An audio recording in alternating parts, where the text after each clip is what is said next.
The last delivery. I deliver food as a side job, mostly during the evenings. One night, at around 2:30 a.m., I accepted an order from a sweet shop. The drop-off location was somewhere on the outskirts of London, in an area I'd never been to before. The roads were lined with dense trees, the houses were far apart, and there were hardly any streetlights. It felt like the kind of place where no one should be awake at that hour. Eventually, Google Maps gave up. It kept saying, "You have arrived," but there wasn't a house anywhere in sight. So I called the customer. An elderly woman answered. "Hello?" "Hi," I said. "I've got your food order, but I can't seem to find your house." There was a brief pause before she replied. "Just keep driving. I'm watching you." I didn't think much of it. I assumed she meant she could see my location through the app. So I kept driving slowly down the narrow road. Then, in the same calm voice, she said, "You can stop now." I pulled over exactly where she told me to.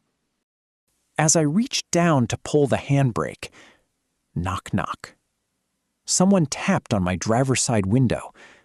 I looked up and nearly jumped. Standing beside my car was an incredibly beautiful young woman. For a moment, I wondered if I'd somehow been speaking to her grandmother on the phone. I rolled the window down slightly and handed her the bag of sweets. As she reached out to take it, I noticed her hand, her fingers.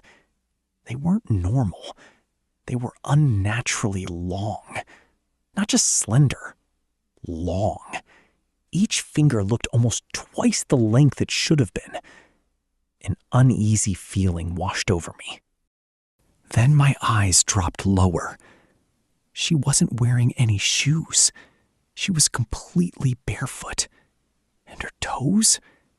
They were just like her fingers. Thin, unnaturally long, almost claw-like.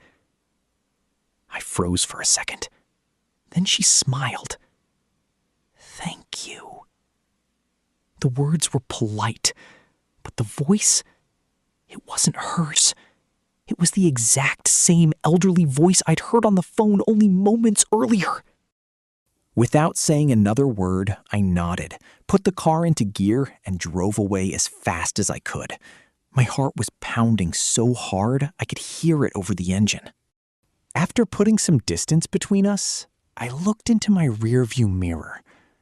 She was still standing there, staring, as if she could see straight into my soul.